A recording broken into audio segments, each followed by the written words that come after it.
But the red pill guys are feminists. Their sense of men and women is basically That's this. right. It's just that men and women are interchangeable. Yes. And go around, screw around, you owe nothing to women. If it's good for women, it's good for men. We're interchangeable. There's no difference between the sexes, is what Michael Knowles is saying that the red pill content creators believe. Let's roll that tape, shall we? Men lead, women follow. Women look for characteristics in a man that are not like them.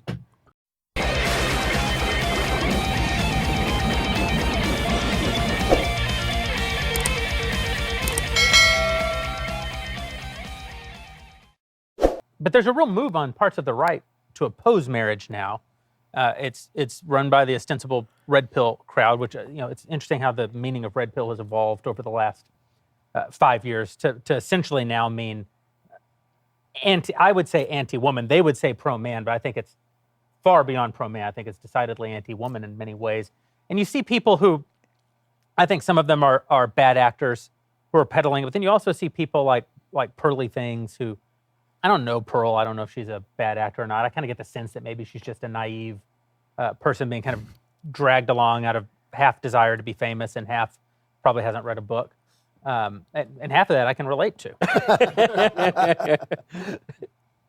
What is the role of men and women? What is the role of marriage in a society that has essentially turned its back on the concept of marriage, that is legally encoded anti-man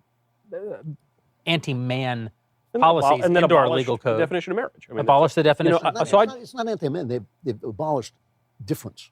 They've abolished the difference between men. The distinction. So Jeremy Boring starts off with the meaning of red pill, and he's right on that. Back in the day, Candace Owens, her Twitter handle used to be Red Pill Black, right? Insinuating that she's a black person that has taken the red pill, which red pill represented to be a Republican. And then now, of course, the mainstream light of what red pill is basically being red pilled in male and female dynamics, which content creators like Fresh and Fit and Rollo Tomasi has popularized in the past 3 years or so. But then he goes on to say that the red pill is anti-woman, but they would call themselves pro-man. So right off the bat, he's using the same leftist tactics that the left wing uses on the Daily Wire. Every single time that Ben Shapiro speaks live or Michael Knowles speaks live, headlines call them misogynist, racist, etc., when in reality they're not, right? But Jeremy Boring is going out of his way saying that they are anti-women, which is basically another way of saying that they're a bunch of misogynists, which is the same tactic that leftists use on the Daily Wire. Yeah, I just went on the Whatever podcast. Yeah. No, I love it because these poor girls, man. The thing with that show that makes it very funny is guys go on and they make fun of these girls who have OnlyFans who are like 18 and don't know anything. And then the guys completely destroy them. And then the girls look like dummies. And then the clip goes viral. Does that not sound familiar of what I just explained right here? Ben Shapiro shits on feminists. Matt Walsh has done the same thing. They're shitting on feminists, going viral. They're in the business of making content shitting on feminists. Now they're going after red pill content creators because that's literally 100% of their content is shitting on feminists. The Daily Wire, it's probably about 30% of what they create is probably shitting on feminism. And then they make a clip, goes viral as hell. And now all of a sudden they're going after red pill content creators for doing the same thing the Daily Wire was doing for years. This is the equivalent of Coke going after Pepsi, right? Coke telling people that, hey, Pepsi has a lot of sugar. You shouldn't be drinking Pepsi. It's like, what are you talking about? You guys are essentially the same shit. And I felt it would be wrong to do that. I felt I might get a lot of views, but I might also burn in hell for eternity. And he might also burn in hell for eternity when the Daily Wire has built themselves on shitting on feminism. I go on there and I just felt it's not these girls' fault. All of them have some weird family situation. None of them they live in a culture that teaches them a ton of lies. They're victims, yes. They have no education. Even if they went to good schools, they have no education. They're victims. So I felt, okay, let's just talk about what's really going on here. And they're victims of feminism. There you and go. the red pill guys are victims of They're feminism. victims. And the irony about the red pill guys, I sympathize with them a lot of ways. The family courts are totally stacked against dudes. The culture promotes divorce and abolished the definition of marriage and blah, blah, blah. But the red pill guys are feminists. Their sense of men and women is Basically, it's just that men and women are interchangeable. Yes. And go around, screw around, you owe nothing to women. If it's good for women, it's good for men. And that's just a lie. You know, the fundamental unit of society is actually not the individual. Right. I love individual rights. It's good to be an individual. The fundamental unit of society is the family. So Michael Knowles is telling you that the red pill believes that men and women are interchangeable, right? Men and women are equal. That's what that essentially means. And what's good for the goose is good for the gander. In other words, if men can do it, women can do it, we're interchangeable. There's no difference between the sexes, is what Michael Knowles is saying that the red pill content creators believe. Let's roll that tape, shall we? Men lead, women follow. Women look for characteristics in a man that are not like them. Girls want a guy that's taller than them, right? Makes more money than them, right? Stronger than them, more competent than them, more confident, ambitious. Does that look like they're looking for a fucking equal? The reason you are upset and the reason you are arguing is not because you disagree with what we're saying. It's because you're triggered and you think we are saying women have no value. Absolutely incorrect. Female life is more valuable than male life. If someone comes in this door with a gun, we are prepared to die to protect you. We would die on the Titanic so the women could live. I recommend any man out here do this. Get a ball, say to your boy, think fast, throw it at him. 5, not maybe 4 times out of 10, he'll catch it. Do it to a chick. Just do it. Think fast. Whoa, boom, straight in the mouth. They ain't catching the ball. They ain't doing shit. They're getting hit. Now, this makes me sexist. That's fine. But let me just explain something. There are scenarios where I'll make fun of men the same way, saying that women are a million times better in said scenario. So I'm not talking like I hate women. I'm talking about that in my life experiences, there are certain scenarios where if I want pure competence and I'm looking for the most competent individual, their gender is related to that competence. Women cannot look up to a man that they don't like. They don't. Here's admire. Rollo They can't Tomasi. look up to an equal. They can't look up to somebody who is. When they meet him, he's one way, and when they get together with him, he becomes something else. Yeah. And so it's what it does is it triggers this existential fear in women that like the guy tricked them. Now there you heard Myron Gaines, Andrew Tate, and Rollo Tomasi all stating that men and women are not interchangeable, that there is no equality amongst the sexes, that women look for a superior, men look to lead. I mean, saying the same shit that the Daily Wire states as well. Again, the Daily Wire states similar things that the red pill content creators state as well. But there you have another straw man argument from Michael Knowles saying that red pill content creators believe that men and women are interchangeable. Nice try, Michael. Not gonna work. Let's move on. With the red pill, you know, and I've been in many altercations with the red. I've run afoul of the red pill crowd many times talking about these issues. And the question I've always had for them that they've never answered, and I'd love to hear an answer from any of them, is that, you know, because I agree with 95% of their criticisms. You hear that? I agree with 95% of their criticisms. As you point out, the family courts and it's how it's stacked against men and so on and so forth. What's the other option? Like, okay, we agree with all that. So then men should just be alone and give up on their bloodline and die, and their bloodline is extinguished. Like, what you are suggesting is despair. You are telling men are already feeling despair. They're feeling meaninglessness. They're feeling lost. They're feeling alone. They're feeling like everything's stacked against them. And so your answer to them is, yeah, well, be in despair and then die. Okay. If there's anybody out there that's familiar with red pill content, do they state, guys, just be in despair, don't get married, don't reproduce, and just die alone? Is that the advice? And my point is that's just not an okay answer. That can't be the answer. And Matt Walsh is literally the guy that created the What is a Woman documentary, okay? We had an issue with a lot of delusional people not knowing what the hell a woman was. What did he do? He created a documentary, right? So he's saying, oh, I agree with 95% of what the red pill states. Okay, cool. Yeah, family courts. So even the Daily Wire can sit there and admit that the family courts have a problem, right? So again, the red pill is not anti-marriage. They're anti-state-run marriages, okay? Because run by the state, 90% of the time, men are getting fucked in court. So they are anti-marriage. So what they say, which obviously Matt Walsh doesn't know, he's just saying, well, what's the alternative? They're just gonna die? Is that what they're just gonna die? No, Matt. Here's an alternative, Matt. How about we do law reform? That could be an option. Let's actually incentivize people for getting married and staying married and having kids. How about we do that? That's one way of incentivizing married couples to stay together and have children. Okay? That's just one idea right there, right off the bat. Here's another idea.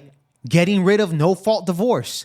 You get rid of no-fault divorce, therefore a woman, just because she feels one day that she's not in love with her husband anymore and they have, I don't know, a couple kids together, she doesn't have the right, or at least she doesn't have the quick way out of just saying, bye, see you later, and taking half of his shit. I mean, there's tons of solutions out there, but Matt wants to make it sound like, what's the solution?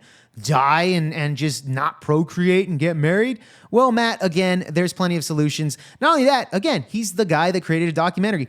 Matt, how about you create a documentary about how men are fucked in family court? We could start there too, all right? There's plenty of documentaries out there, but guess what? Matt Walsh is a huge name and will bring a lot of awareness to men's issues in family court. That's another option right there. Look, I'm naming a bunch of shit right off the bat, but Matt just says, nothing I could do, nothing the red pill people can do. I guess there's no solution. Let's just die.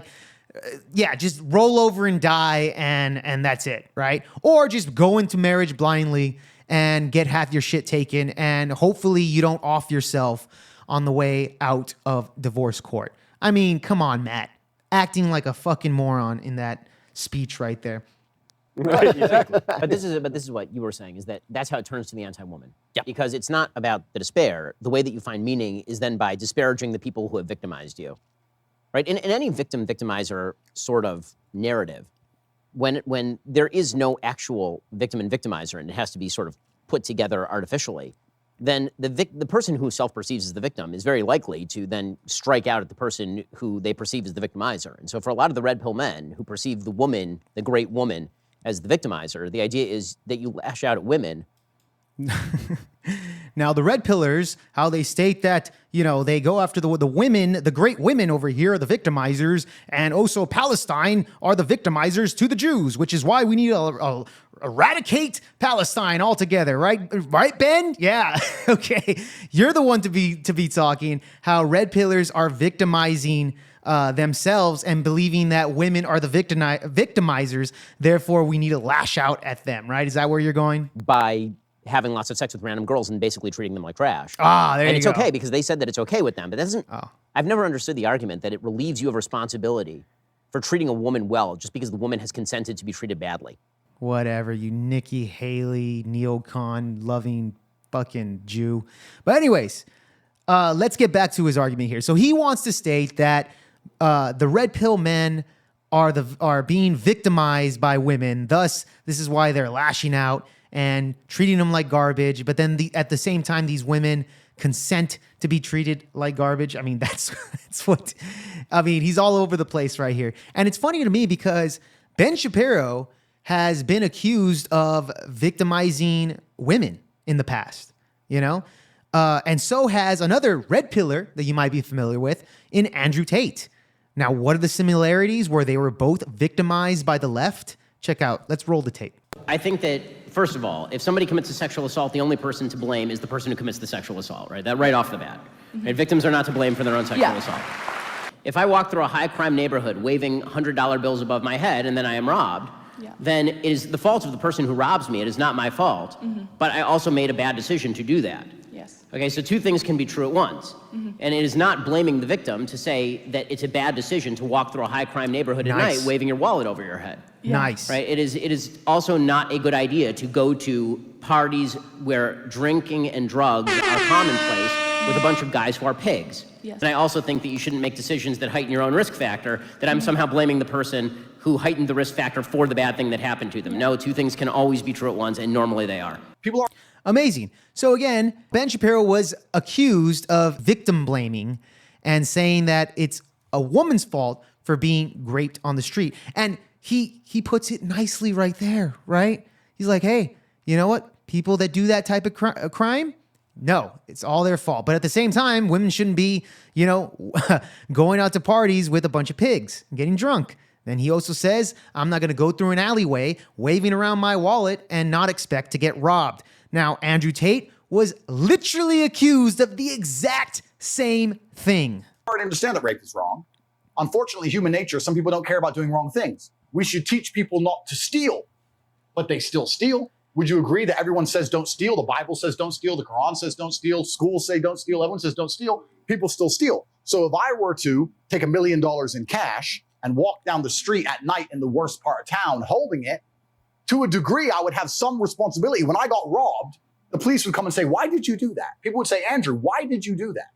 You have to protect yourself from things. You can't just rely on the ideological hope that other people in the world are going to be perfect and infallible, or that the law is going to prevent it. You have to say, no, I can't walk through the ghetto at 2 a.m. with $1 million in cash. I take personal responsibility. Whereas I'm saying, listen, women and men, look after yourselves. I'm a full-grown man, 4-time kickboxing world champion. There's places I don't go alone. I came here with security. There you have it. So again, Jeremy Boyne saying that the red pill is anti-women, when in reality, here comes Andrew Tate telling, hey, ladies, how about you protect yourselves? Be smart about it. If I walked into a dark alleyway with $1 million and then I get robbed, then to a degree, I have some type of responsibility to not put myself in said situation, which was the same thing that Ben Shapiro was saying as well. Again, the takes of RP guys and the Daily Wire are essentially very similar to each other. But of course, the Daily Wire wants to make straw man arguments saying that red pillars are victimizing themselves when it comes to women.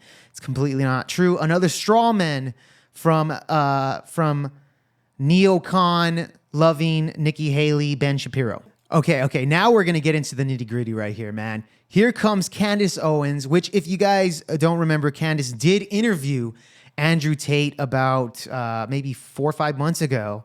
And she has a pretty good understanding of what red pillars are stating.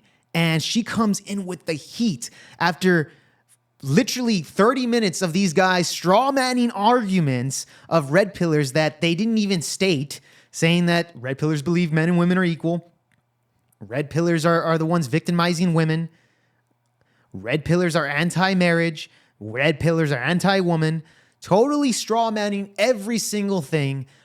Candace Owens finally asks the correct questions. Missing this? What is the red pill no marriage thing? I feel like I'm pretty in the... Oh, yeah. No, it's a big Am deal. I missing? Like, I feel like I've totally missed this. Yeah, that's their whole position. They think that marriage is what men are anti-marriage?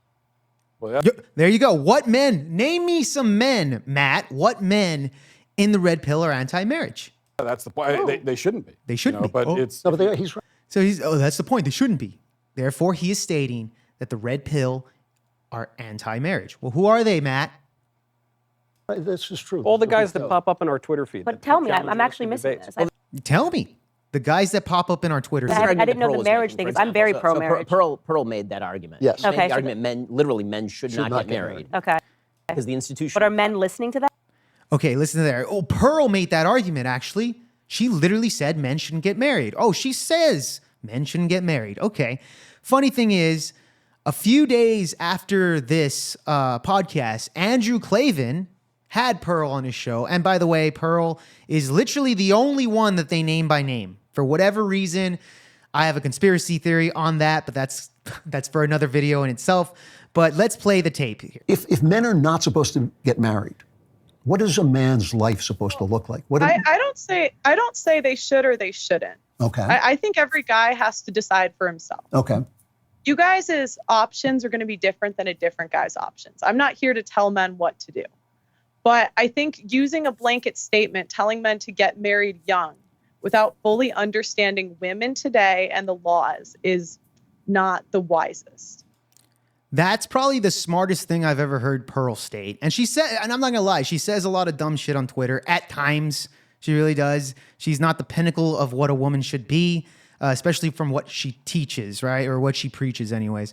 But right there, Ben Shapiro, let's rewind the clock. Pearl made that argument. Yes. She made the argument men should not get married.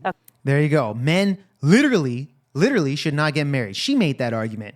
When asked, she said, hey, I don't tell men what to do. You learn everything, go in there smart. Don't just go in there with a blind eye at the age of 18 and get married to the first woman that touches your pee-pee because, I need to marry her because she made me come by touching my pee-pee. That's basically what Pearl is stating there. So again, another lie right there from neocon, Nikki Haley, puppet Ben Shapiro right here. Okay. Because the institution. But are men listening to that? Like, are men saying that men shouldn't get married, or is that a woman saying that a man shouldn't get married? Well, I think that there are examples of men saying it as well, but I think Pearl is sort of a prominent, one of the prominent voices. She's not a prominent voice. She's really not that big of a prominent voice on the red pill. She really isn't. A lot of the people. But she's not married. No. Yeah. Okay. So then that I think that's a huge thing, right? I mean, obviously, it's like listening to people that don't have kids tell you why you shouldn't have kids. Like, it doesn't really work, right? Because when you're telling them about what changes inside of you when you get married, and I think it's very easy to gravitate towards that. That is a feminist message, not to get married. And if her argument is, if your quarrel is with the courts, I could agree with you. Like, the courts have done tons of things that are awful that I disagree. I don't even agree necessarily with the courts taking marriage at all. It was a church thing, and they took it, and this is how we ended up with gay marriage rights, which I'm very much opposed to. Well, I would say that a big part. Listen to her right there, right? And again, the red pill says we are not against the institution of marriage. We're against state-run marriages. And I'm sorry, Candace Owens is correct. Look at how the state has done marriage these days. This is how we get homosexual marriage, because the state wants to make money off of people, and divorces too.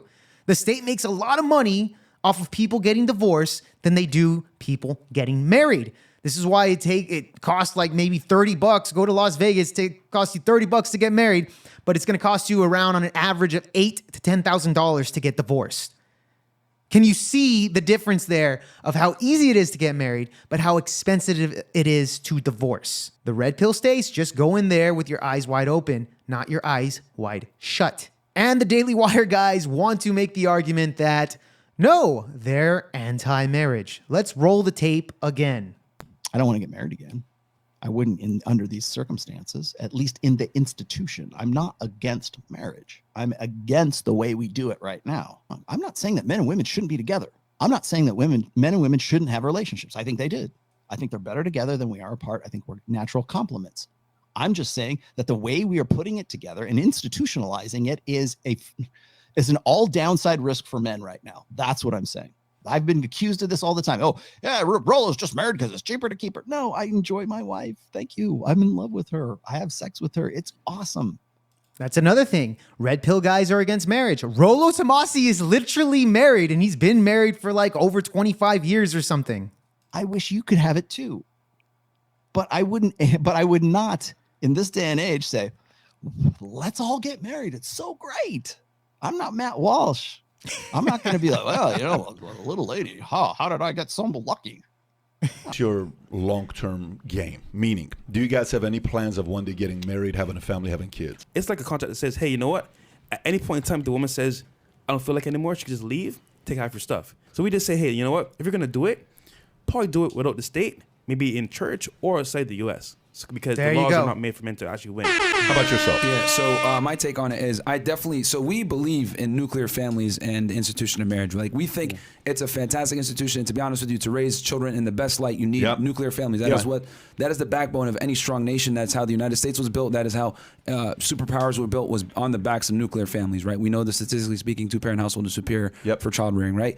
However, even though we know that marriage is a great institution for raising children and everything, we just don't agree with the way that it's done in the West in general. The laws have not caught up to feminism. It has not caught up to women making their own money. It has not caught up to all the social climate that we have now, right? So we know, about half of marriages end in divorce. We know 70 to 80% of those divorces are initiated by women. And we know that about 90% of alimony is paid from men to women. So knowing these numbers, we tell guys, if you're going to get married, you need to get married in a way where you can kind of come in from a defensive standpoint to protect what you have. Because quite honestly, when you get into a marriage, you're signing a contract with someone that is incentivized to break it, and they will be rewarded for it, which is dangerous, right? To get in under that premise. So our thing is, if you can get married and not have the state be involved, that's the best way to do it. So where in there did you hear that they are anti-marriage?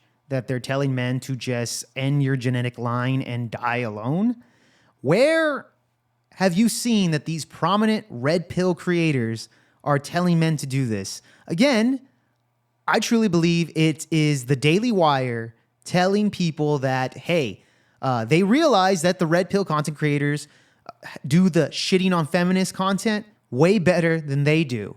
And in a sense, this could be a little bit of a business mudslinging move for them to get more people on their side by creating a bunch of straw men and destroying said straw men. Candace Owens coming in and saying what men are, like, I'm out of the loop here. What men are saying this? Michael Knowles is saying, well, all the ones that call the shit out on me on Twitter, and they're saying anti-marriage. Pearl literally said not to get married. These red pill guys are saying don't get married at all. Where is that? Where is that? They're saying educate yourself before you make a decision like marriage. Because when you get married, it is a big decision. It's not something you just run into these days because the law isn't on your side. Are there solutions to this? Sure. Reforming family court. We can start there at the least. Okay? We could start there. Right. I almost always agree with them. Yeah. It's when they get to the prescription that I think that it falls apart. The prescription being, lashing out at women generally, or lashing out? despair, or kind of nihilism. It's a feminist message. I mean, that is a fundamentally to be anti-family. I don't understand how you could identify as a conservative at all, because everything that the left is trying to do, every Marxist principle, every feminist principle is about disrupting, the family unit. It's what connects everything from the climate change lobby to don't have kids, the planet's going to die, to feminism, be like men, we should be like men. It's all a disruption of the family unit. And if you are now arguing in favor of something that's fundamentally Marxist, then you have to examine whether or not you're conservative at all. That would be my pushback on that. What we're trying to I haven't heard any men say that they're anti-family. Maybe I need to just. No, I have. A lot of, I don't want to give them press because they're all jerks to me online. Let's not say their names because they're a bunch of jerks online, except for Pearl. Let's say her name all day, every day. Let's just say Pearl is the only red pill person we could say. And whatever she says, that means it's an umbrella. So it's much easier to attack the umbrella rather than actually going after the individual ideologies. And again, remember, Candace is the only one that's on fire in this panel. And I think a big reason for that is because, Candace Owens interviewed Andrew Tate, to where she did ask about marriage. And Andrew, the Andrew he was before he got arrested is a little bit different of an Andrew that he is today. Now, let's roll it. Do you want to be married? Good question. Younger me would say no. Absolutely not. And the reason younger me would say no is because I'd come up with all the arguments that there's no legal advantage really, and the woman can wreck you, and you can lose all of your things, etc. But as I get older, maybe I'm getting a bit softer. Maybe I do think sometimes you need to make a decision based purely on love and have the faith of love and faith in your love enough to say, I don't care what the government's going to do about this because I truly believe in us and I think we're going to make it.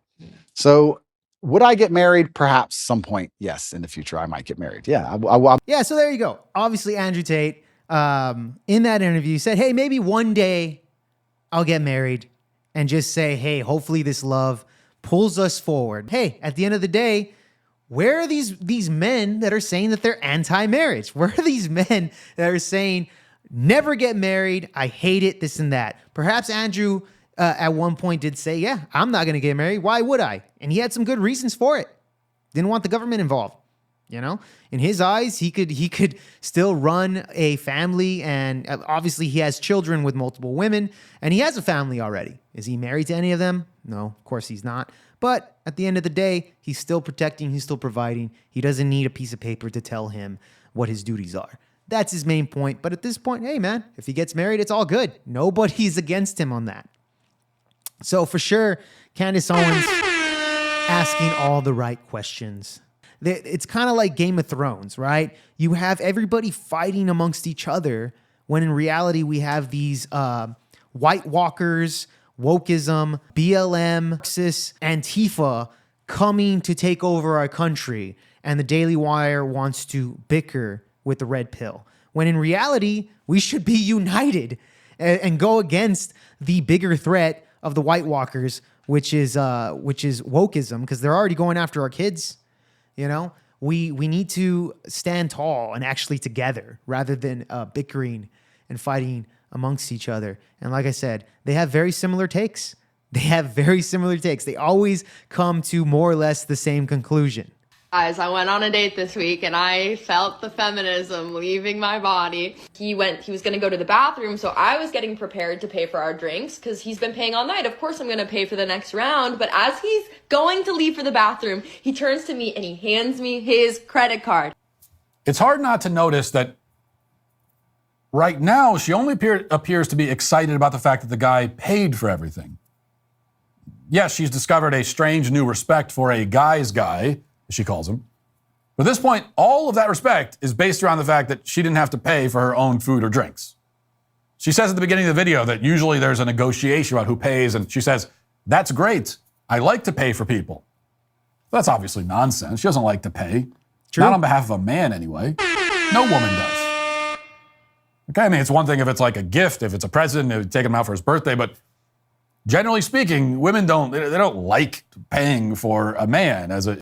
Yeah, exactly. It's funny. They don't. And he calls it out perfectly, Matt. You're calling it out perfectly. It sounds like Matt Walsh has been consuming red pill content, or he came to that conclusion all by himself. Nevertheless, this is something that's already been regurgitated hundreds of times on the Fresh and Fit podcast. As a general principle on a date. Let me ask you a question. You're with a guy, right? You supported him, right? Yes. Relationship ended, right? Yes. Why is that? Because I could support for so long, Thank you. but not forever. I literally have said this and I'm going to say it again. Women are not good long-term supporters of men. They don't support anyone long-term except for their own children. Would you do that as a Women man? don't share their resources with men. Men are designed. See, here's the difference between men and women. When a man makes money, he says, awesome, I can have a family, I can have children and a wife dependent upon me. Okay. When a woman makes money, she says, I'm independent of men. Yeah. Very different. When a girl makes her own money, she says, fuck this, I don't need a man, I'm gonna want a man. Yeah. And they want the top guy. Yeah. When a man makes money, he says, I'm more attractive to a majority of women and I can have them depend on me for a family. So what I'm saying is that women are not good long-term provisioners. Wow, isn't that weird how Matt Walsh and Myron Gaines are coming to the same conclusion? Women aren't providers, right? Women don't like to pay for a man.